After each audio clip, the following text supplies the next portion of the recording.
The wind over northern France that bleak morning in early 1943 carried a strange undertone.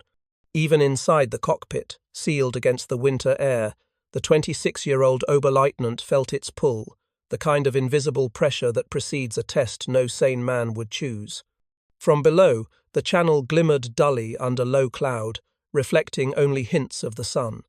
The land beneath was muted, scarred by war yet still sustaining the routines of villages that had learned to live under occupation. Before we jump back in, tell us where you're tuning in from, and if this story touches you, make sure you're subscribed, because tomorrow I've saved something extra special for you.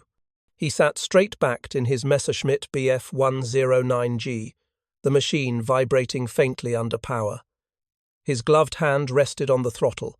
The fighter's engine note deepened as he pushed forward, and the nose dipped ever so slightly toward the dark specks ahead, a line of fortresses, B-17s, pushing deeper inland. Their contrails hung in thin ribbons overhead, the formation already beginning to tighten as German radar stations warned of approaching interceptors.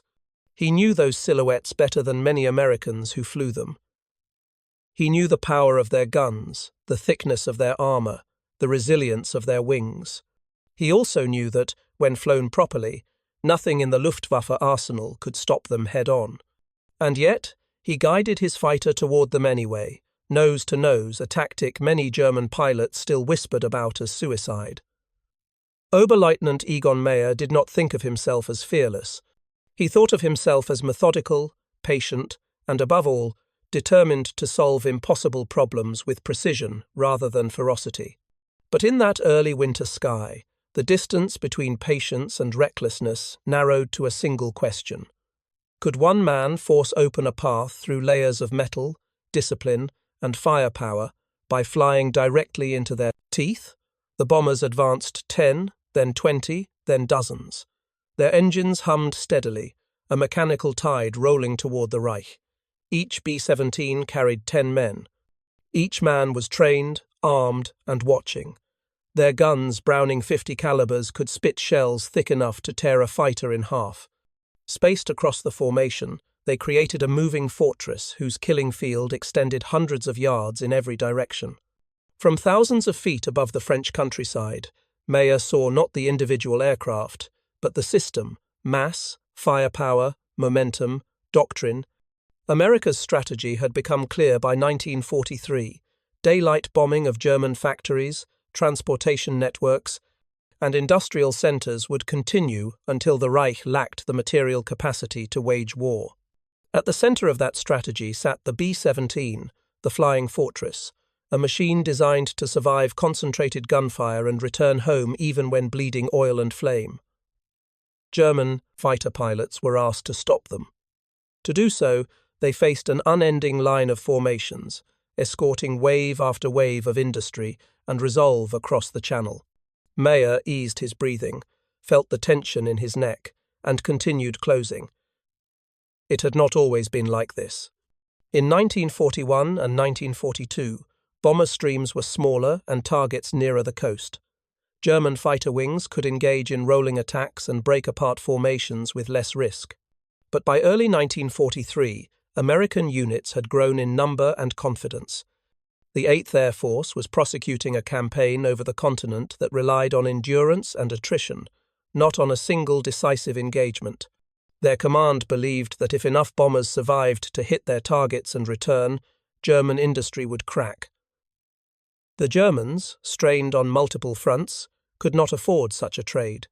This was the context in which Meyer had been evolving first as a skilled pilot in Jagdgeschwader, Zwei, then as a tactician whose mind refused to accept routine. He had seen too many fighters go down while making conventional attacks from behind or from the flank.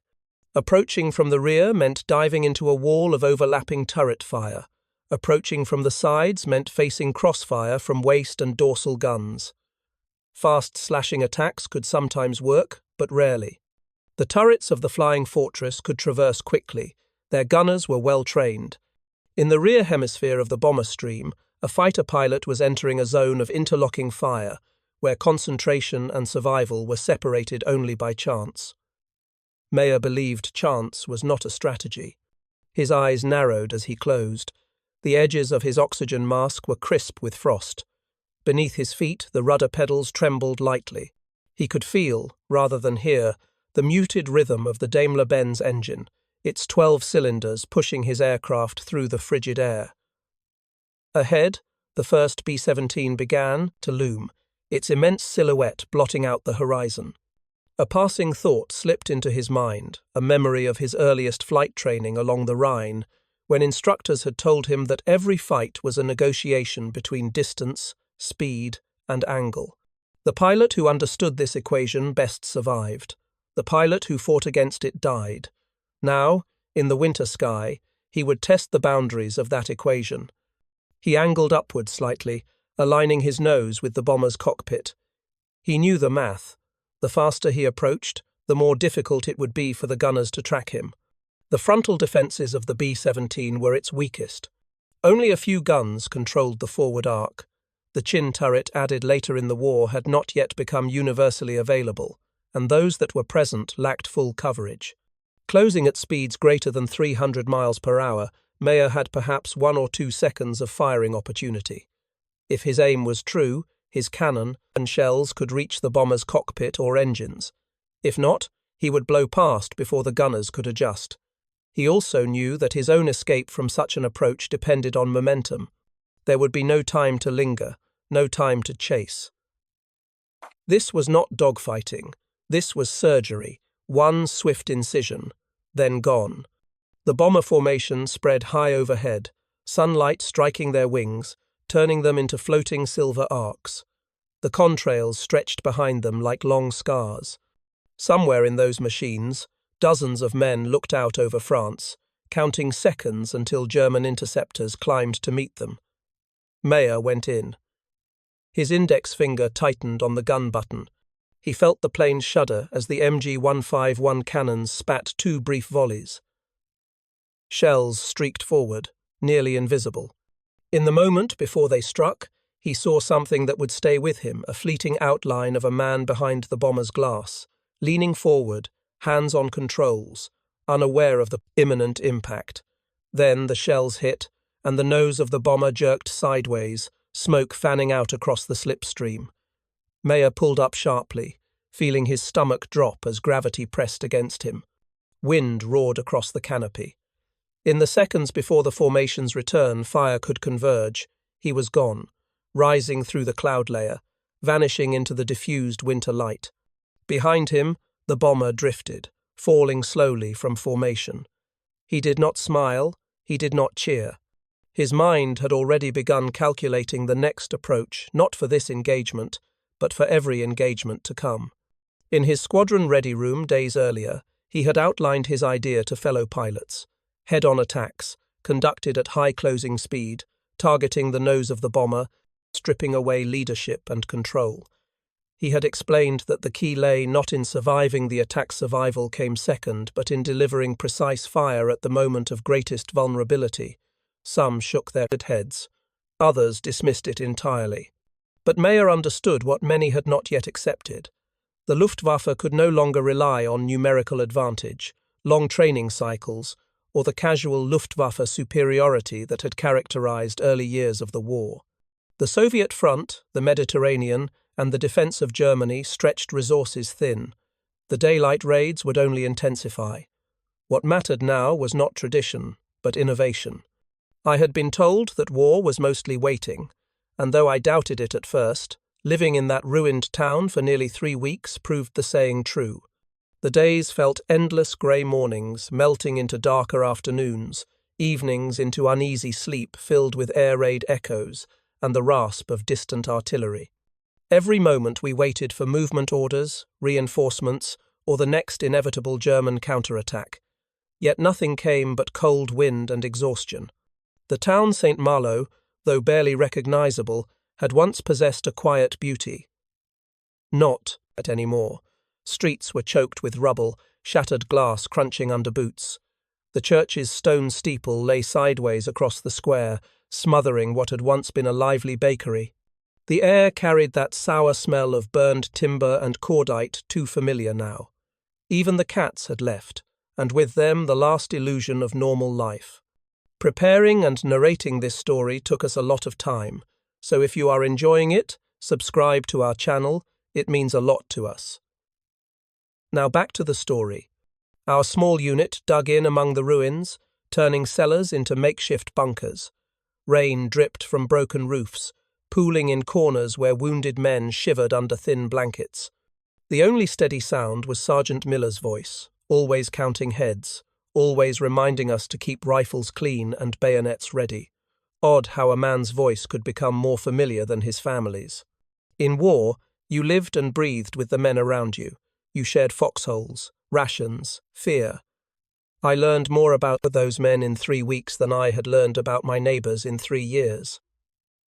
Miller had once owned a hardware store in Ohio. He kept a photograph of his wife tucked behind the buttons of his shirt, a faded slip of paper he looked at whenever he believed no one was watching. I caught him doing it once after midnight. He asked if I wanted a cigarette. I didn't, but I took it anyway. Sharing silence was more important than talking. The enemy saw us as a nuisance, something to be swept aside on their march back to the east. But they underestimated how stubborn we were, and how desperate. We couldn't go back. We had nothing to return to. The sea lay at our rear, the Germans ahead. There was nowhere to run, and so we stayed. Our first contact came just before dawn, 3 sharp cracks echoing from the northern road. I remember wiping the sleep from my eyes, pulling on wet boots, and stumbling out of the cellar. Fog coated everything in a thick grey shroud. Men stood tense, weapons, ready, scanning the street. 2 German scouts had approached, perhaps searching for a weak spot, perhaps simply lost. They lay near a collapsed wall, rifles still strapped to their shoulders. Our boys didn't celebrate, they just stared. Killing a man wasn't the heroic moment we imagined at home. It was silent, ugly, and without fanfare. The day grew heavier after that. We took turns on watch, hands numb, breath condensing like smoke. The distant rumble of artillery rolled closer, making the ground vibrate beneath our boots. At noon, word came that a column of Shermans was pushing through the countryside toward us. The idea of armor made our hearts rise.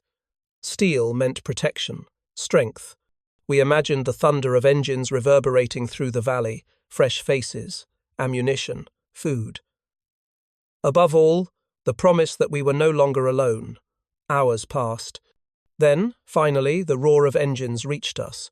They arrived covered in mud and ash, their crews ghost-faced with fatigue. They looked worse than we did.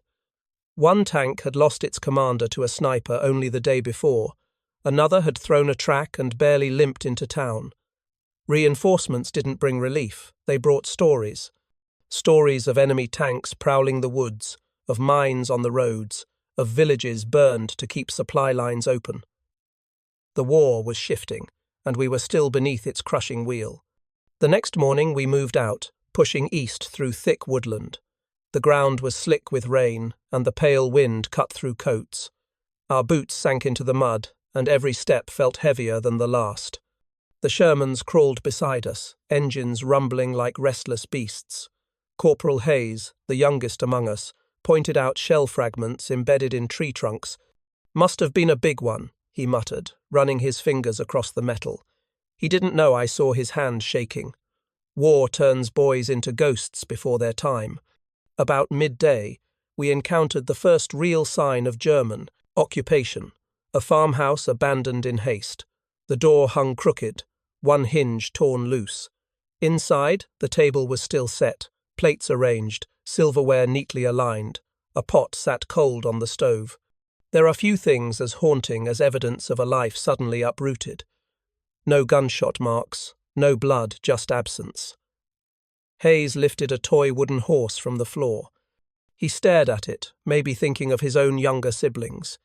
He placed it gently on the table, as if returning it to its rightful place. Sergeant Miller was careful not to let anyone linger. "We're not here to remember," he reminded us. "We're here to survive." Around evening, the sky bruised purple, and the scent of smoke carried through the woods. A small village lay ahead. Flames danced among the rooftops. We approached cautiously, rifles ready, Tank crews spread out and took positions.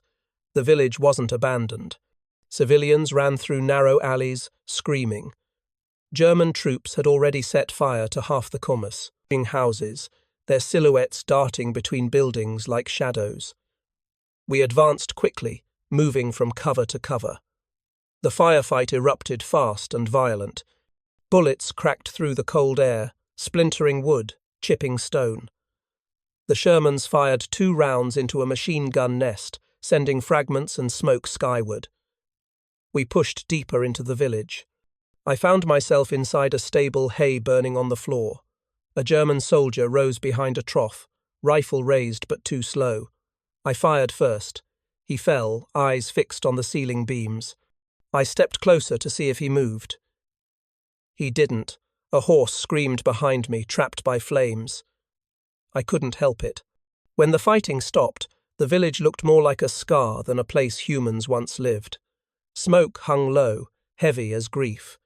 We moved through the debris, searching for survivors and wounded. An old woman knelt beside what I thought was a bundle of cloth. It wasn't. She rocked back and forth, murmuring in a language I couldn't understand. No one knew what to say. Some things have no words. We left at nightfall, guided by the Sherman's dim lights and the weary whisper of trees. The road stretched endlessly before us. We reached the outskirts of a larger town, Rennes, where German forces had entrenched themselves behind barricades. The battle that followed lasted 2 days, though it felt longer. The first shots were fired at dawn. Their artillery found us early, throwing earth and men into the air. Shells rained from unseen angles, and every blast felt personal. The Shermans pushed forward, firing into the barricades. Houses crumbled. Dust clouds rolled across the streets. Infantry followed, slipping through alleyways, trading fire. The air was thick smoke, screams, the groan of shattered masonry. At noon on the second day, I found myself pinned behind an overturned cart. A machine gun ripped into the road, chewing stone into dust. Sergeant Miller slid beside me, his breath ragged. He shouted, something I couldn't hear. The world was too loud. Then the firing ceased, not slowly, instantly. The sudden silence felt unnatural. We waited, unsure if the enemy had repositioned. Then came the radio call, "They're retreating." The Germans had abandoned their positions. We rushed forward, checking bodies, gathering ammunition. The streets were littered with bricks, glass, and blood. Inside a ruined building, we found a medical station. 2 wounded Germans lay on cots, barely conscious. A medic knelt nearby, his hands trembling. Miller ordered him to continue treating them. War twists logic. The enemy is a monster one moment and a helpless patient the next. We spent that night sleeping in rubble, too tired to eat. Rain washed the blood from the streets, turning them into pale rivers. 2 weeks later, orders moved us north again toward a place whispered among soldiers, Falaise. There, the fighting would reach a fever pitch. The journey was misery. Rain soaked everything. Our uniforms clung to skin. Boots never dried. Sleep came in stolen minutes under broken roofs. The countryside was scarred, burned fields. Telephone poles snapped like bones. Livestock wandering without owners. Rumours spread faster than truth. Men spoke of entire German divisions trapped like animals, of tanks abandoned, of the roads paved with bodies. Others claimed it was nearly over, that victory was certain. We didn't believe either. War taught us to trust only what we saw. Near Falaise, we encountered refugees, hundreds of them, shuffling along muddy roads. They carried little: blankets, bread, sometimes only the clothes on their backs. Many had walked for days. Their faces were hollow, eyes sunken with fear. A man stopped us, begging for water. We shared what we could. He pointed down the road, speaking hurriedly. The Germans were still shelling the valley, he warned. The roads were death traps. We thanked him and moved carefully, weaving through fields. The smell was the first sign we were close. It clung to everything: soil, grass, clothing. Death has a terrible way of announcing itself. When we crested a ridge, the valley below came into view. Smoke drifted across it like a curtain. Vehicles burned where they had been struck, trucks, armoured cars, even horses.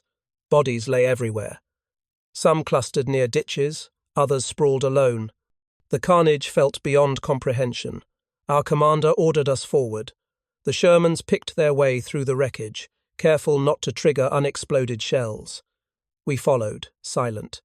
No one spoke, not even Miller. Near a broken truck, a German soldier lifted his head weakly. Hayes knelt beside him, offering water. The man gulped desperately, then nodded thanks before collapsing. Hayes removed his own jacket to cover him. It was an act any mother would have been proud of. In war, kindness becomes a rebellion. We moved deeper into the valley. The destruction stretched for miles, evidence of encirclement and desperation. The German retreat had transformed into chaos. Many had abandoned their weapons, choosing to flee on foot. They didn't get far. I thought of home then, of quiet streets, green fields, normal life. I wondered if I would ever return. The valley below felt like another world, one I could only enter if I shed the last remnants of my old self. By dusk, we reached the far end of the valley. Our battalion dug in, expecting a counterattack. Night brought cold wind and distant flashes of artillery. The darkness felt alive, wrapping itself around us like a shroud. Miller walked along the line, checking positions. When he reached me, he paused. His eyes were weary. "You've done good today," he said quietly. It wasn't praise. It was acknowledgement and understanding that surviving such a day was accomplishment enough. We spoke a little about home, about the men we'd lost, about nothing at all. Then he moved on. I sat there, back against a tree stump, watching the valley flicker with fires. The stars above were strangely bright, indifferent to the path of men below. A distant owl called. For a moment, the world felt almost peaceful. War steals many things, friends, innocence, time. But it also sharpens the moments of quiet, lending weight to the simple act of breathing under a sky that refuses to care.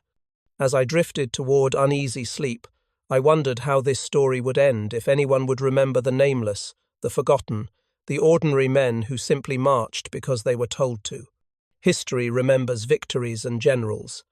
But the war was carried on the shoulders of men like us. And though our names may fade, the weight of our steps would echo somewhere in the fields, in the forests, in the ruined towns where we left pieces of ourselves behind. I didn't remember falling asleep that night, only the cold. A dull, numb cold that crept inside our bones and made itself at home. I woke with frost accumulated along the inside edges of my helmet and a thin crust of ice atop my blanket. The morning sky was white, no sun, no warmth, no mercy, and I could feel, even before opening my eyes fully, that something was wrong.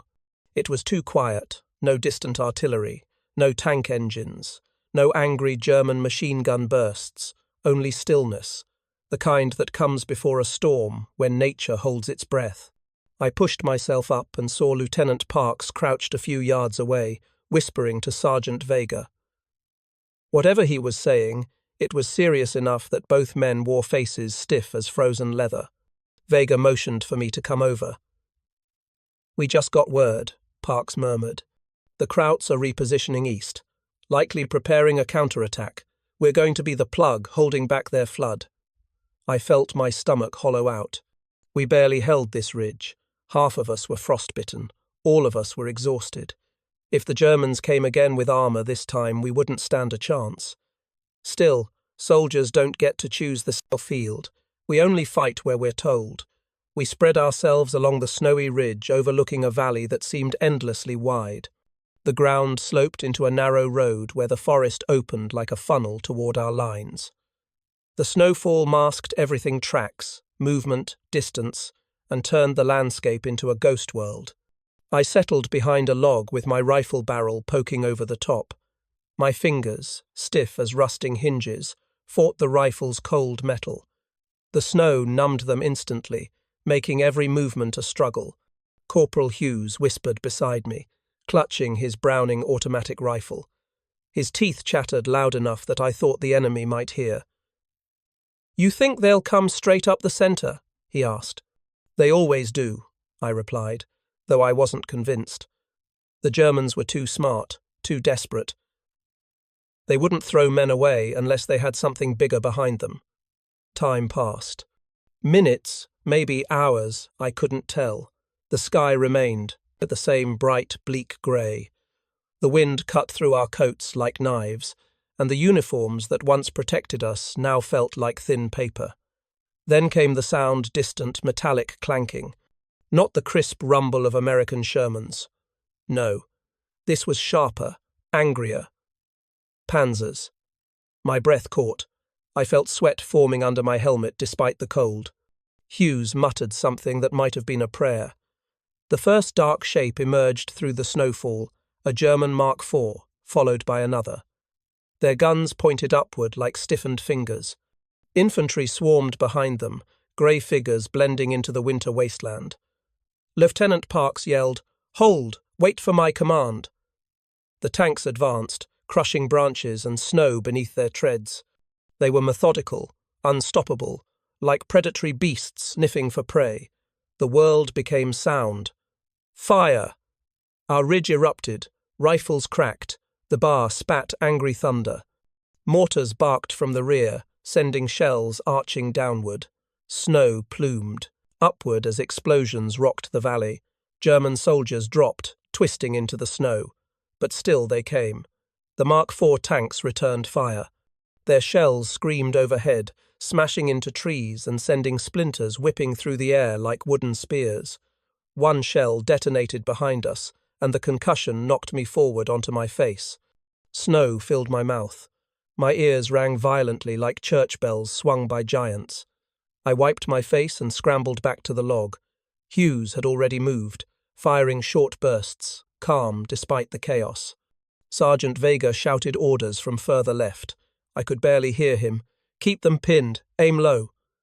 The artillery behind us fired again. A shell struck near the lead tank, exploding beneath its treads. The machine jerked violently. Smoke poured from its belly, and its turret listed. But the second tank ploughed forward, spitting fire. German infantry fanned out, finding cover among rocks and fallen trees. They fired from every angle. Bullets kicked up snow around us, some slapping the log like angry fists.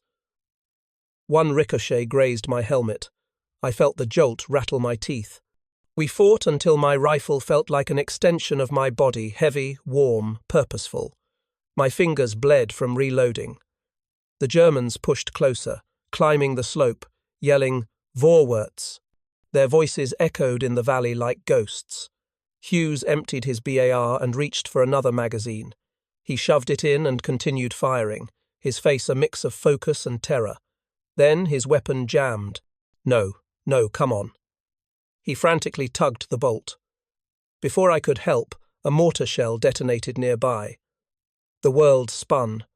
I landed on my back, snow splashing over me. When I sat up, Hughes lay motionless, blood spreading across his coat. His eyes were open, unblinking, looking at nothing.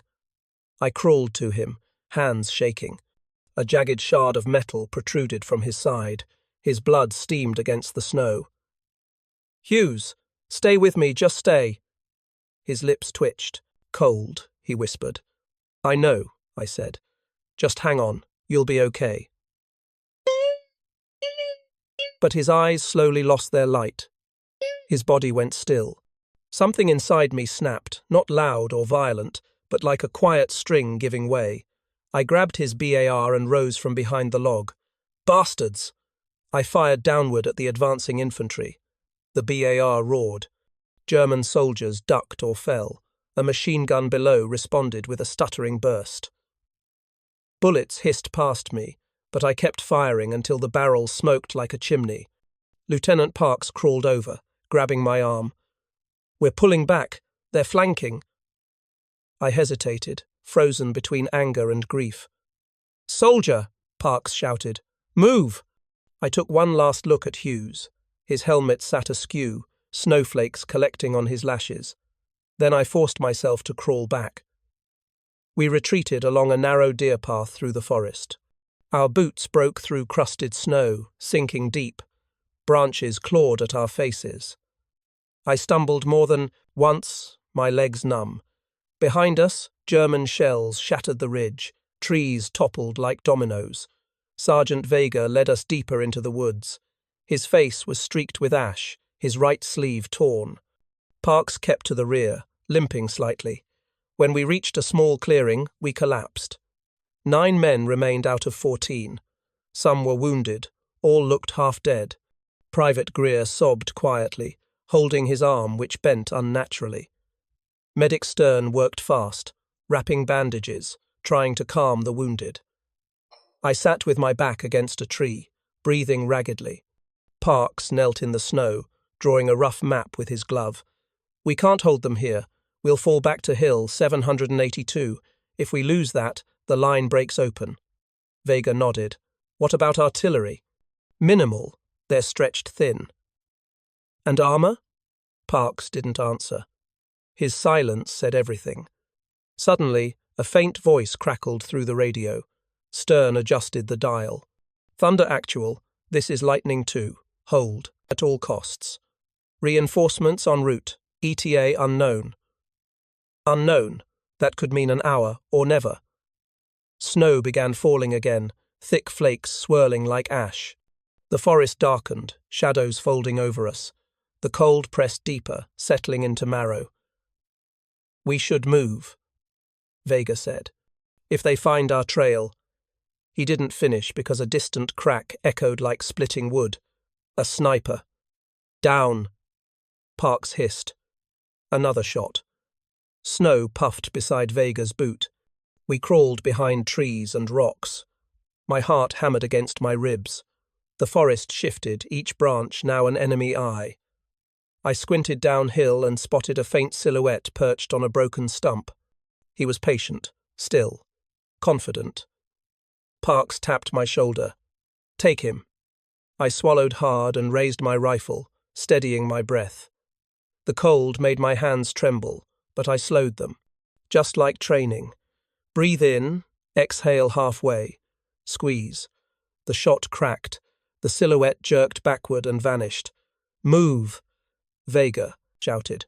We sprinted through the trees. Each breath stabbed my lungs. My boots slipped on hidden ice. I fell, got up, kept going.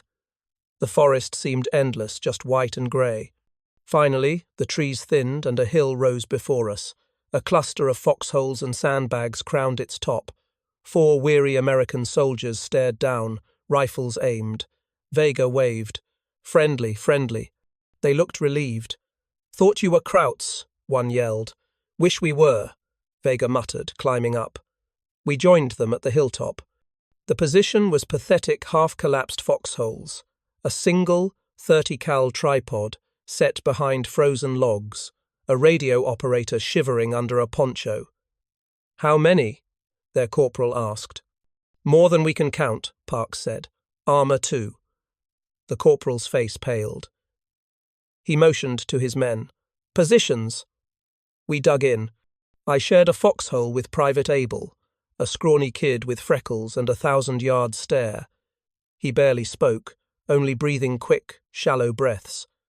As night approached, the silence returned not peaceful, but tense, stretched tight like wire. We waited. In war, waiting is worse than fighting. Your mind conjures every horror, every possibility. You imagine footsteps, whispers, shadows. You think too much. Darkness swallowed the forest. The snow reflected moonlight, turning the ground into a silver sea. Our breath rose like thin smoke. Then, faintly, the clatter. Treads, engines, voices. The Germans had found us. "Stand to," Vega ordered. We raised rifles. My hands felt detached from my body. I tried to calm myself, but adrenaline drowned my thoughts. Figures emerged from the tree line, slow, deliberate. German infantry, moving like wolves. "Hold," Vega whispered. A flare shot skyward, bursting bright green. The forest lit up like day. Dozens of German soldiers crouched behind cover too many. Fire! The hill erupted. Muzzle flashes stuttered across the line. I fired until my shoulder throbbed. Abel beside me shot, wildly, panic overriding training. German bullets peppered our position. A round struck the log above my head, showering me with splinters. Another ripped through Abel's shoulder. He screamed, dropping his rifle. I grabbed him, pulling him down. "Stay low!" Stern crawled over, began treating him, hands steady despite chaos. The 30 cal machine gun hammered, mowing down Germans attempting to breach the slope. But their numbers didn't shrink fast enough. More poured from the tree line. Then came the tanks one, then another, their guns elevated. No. The first shell struck just below the crest, hurling snow and dirt skyward. I felt the ground tremble. Men screamed. The second shell hit our left flank, collapsing a foxhole and burying 2 soldiers under frozen earth. "Fall back!" Parks yelled. "Regroup at the rear line." We scrambled over the crest. I grabbed Abel by the collar and dragged him. He whimpered through clenched teeth. Behind us. The 30 cal fired until it went silent suddenly, terribly. I turned and saw the gunner slumped, his head limp. The Germans surged over the hill, firing upwards. Tracers cut the night. We reached a slight depression near a frozen creek. Vega rallied us. "Hold here," he commanded. "This is where we make our stand." We knelt behind rocks and fallen logs. My breath came fast and cold. I could barely feel my toes. The Germans descended, confident. Their voices grew louder. Grenades exploded among them, slowing their charge. Parks lobbed one, then another. The blasts lit the snow with orange fury. I fired rhythmically, each shot deliberate. My rifle cracked, recoiled. I hit one soldier, then another. Their bodies tumbled, staining snow crimson. But they kept coming. A German threw a grenade. It landed near Parks. He reacted instantly, kicking it away. But not far enough. It exploded mid-air. The blast threw him backwards. He crashed into the snow, unmoving. I yelled, rushing to him. His eyes were open, dazed. Blood trickled from his ear. "I'm fine," he murmured, though his movements said otherwise. Stern arrived, checking him quickly. "Concussion. We have to evacuate him." "Evacuate where?" "We had nowhere left to run," Vega shouted. "Hold! Reinforcements are close." But I saw doubt flicker in his eyes. We all did. The German assault slowed but didn't stop. Their tanks pressed forward, though cautiously our grenades and terrain hindered them. Suddenly, in the distance, engines roared, not German, but American. The sounds grew louder, closer. "Shermans!" someone yelled. Hope, sharp and sudden. Through the trees, 3 Sherman tanks emerged, guns blazing. Their shells streaked into the valley, punching into the lead German tank. Flames erupted from its hull. American infantry followed, shouting, firing as they advanced. The tide turned in seconds. The remaining German soldiers hesitated, faltered. Some fired back, others retreated toward the tree line. The Shermans pressed forward, blasting, tearing holes into enemy lines. We cheered weakly, too exhausted to stand. Relief washed over us like warm water. But the cost. The valley was littered with bodies, American and German alike. Hughes, the men buried under the foxhole, the machine gunner. Too many. Vega approached me. His coat was shredded. Dried blood clung to his sleeve. He offered a faint nod. "You did good," he said. I didn't feel good. I felt hollow. As medics tended to the wounded and reinforcements secured positions, I looked to the sky. Snowflakes drifted quietly again, covering the battlefield. It almost felt peaceful. But I knew peace was an illusion, thin, fragile. Tomorrow would bring more fighting, more loss. I closed my eyes and inhaled. The air smelled of gunpowder, smoke, frozen pine, and death. I thought of Hughes, of his last word. Cold. He wasn't wrong. This war was cold. Not just the snow, but everything. The killing, the loss, the endless cycle of fear. It froze parts of us inside, turning memories brittle, fragile, easy to break. As I sat under the falling snow, rifle still in hand, I wondered how much more of myself would freeze before the war was over. I didn't have an answer. None of us did. So we stood, regrouped, and waited for the next order, because that was all we could do. In war, survival wasn't victory. It was simply another chance to face tomorrow. And tomorrow was coming. At dawn, the battlefield lay buried beneath new snow, as if the night's suffering had been covered by a merciful hand. Our breath lingered like ghosts in the frozen air as we moved among the wounded, helping medics search for anyone still fighting for life. The Shermans that saved us now idled quietly, their warm engines breathing clouds into the pale morning. Their crews looked as worn as we were, eyes sunken, movements stiff. Survival had no celebration, only duty. Lieutenant Parks was evacuated before sunrise, still, dazed, though alive. Sergeant Vega took command, gathering our battered platoon near the creek bed. Only 7 of us could still stand and carry a rifle. The others, wounded or in shock, were led back toward the aid station. I tried to feel relief that Parks would live, but a part of me feared what came next without him. "We move north," Vega said, voice low but steady. "There's intel of an isolated German outpost along the river. If we disrupt them, we buy time for the armor to push forward." We didn't argue. Orders were familiar, and familiarity was comfort.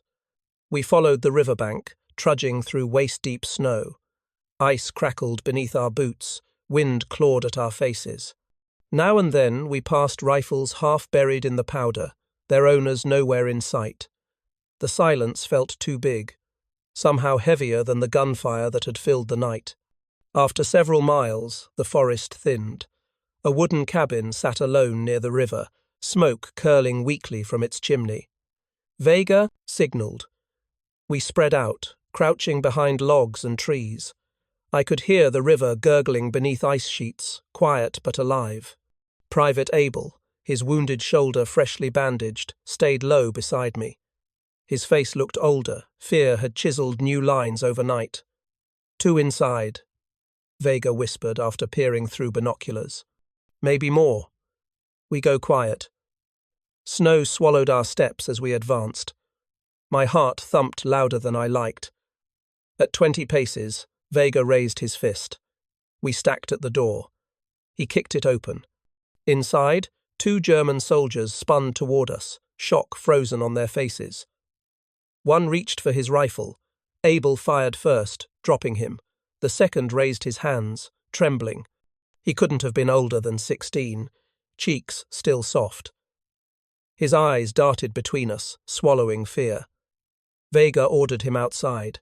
We questioned him behind the cabin, wind biting our exposed skin. He stammered, explaining in broken English that his unit was scattered. Morale was low. They were cold, starving, ready to break. Abel stood silent, rifle aimed. I saw conflict in his eyes, remembrance of Hughes, anger at the night, sorrow too heavy for words. Vega motioned to secure the prisoner, but Abel suddenly stepped forward, voice cracking. "Why?" he whispered. "Why keep fighting?" The boy stared, eyes wet. "Home," he said simply. For a moment, nothing else existed. War felt thin, senseless. We bound his hands, but treated him gently. The boy did not resist. We marched on, 7 souls and 1 prisoner, toward another unknown. Snow began falling again as we left the cabin behind, light flakes drifting like ash from a dying fire. The German boy walked between us, hands bound loosely, head bowed. He shivered with every step, though whether from cold or fear, none could tell. None of us spoke, even Abel kept silent, eyes fixed on the river that guided our way north. The land felt abandoned. Forest thinned into frozen meadow, scattered with broken carts and rusted, helmets half swallowed by snow. A distant boom rolled across the valley artillery from some other fight, some other group of men trading pieces of themselves for ground. We kept moving. At midday, Vega called a halt beneath a cluster of pines. We crouched among the roots to rest. Stern checked Abel's shoulder again. Blood had seeped through the bandage, but the kid insisted he could continue. The prisoner sat apart, breathing slow, watching us with wary eyes. I offered him a crust of bread. He hesitated, then took it, nodding once. His hands trembled as he ate. I wondered what his home looked like if his mother waited for letters, if he'd left brothers behind. He looked younger now, almost fragile. "Name?" I asked. He hesitated, then answered, "Emil." Before I could say more, Vega signalled silence. Voices carried through the trees, German, several men. We scattered behind trunks, rifles raised. Emil froze, torn between hope and fear. A patrol emerged, 4 soldiers, trudging close. They spoke quietly, unaware. Vega waited until they stepped into the open. "Drop your weapons!" he roared. Chaos erupted. 2 Germans complied instantly. One bolted toward the trees, the other raised his rifle. Shots cracked, snow leapt beneath bullets. When it ended, the runner sprawled face down, still. The one who'd raised his rifle lay silent beside him. The remaining 2 stood trembling, hands high. Emil stared at them, eyes shining, yet he said nothing. "Up next, you've got 2 more standout stories right on your screen. If this one hit the mark, you won't want to pass these up. Just click and check them out. And don't forget to subscribe and turn on the notification bell, so you don't miss any upload from us.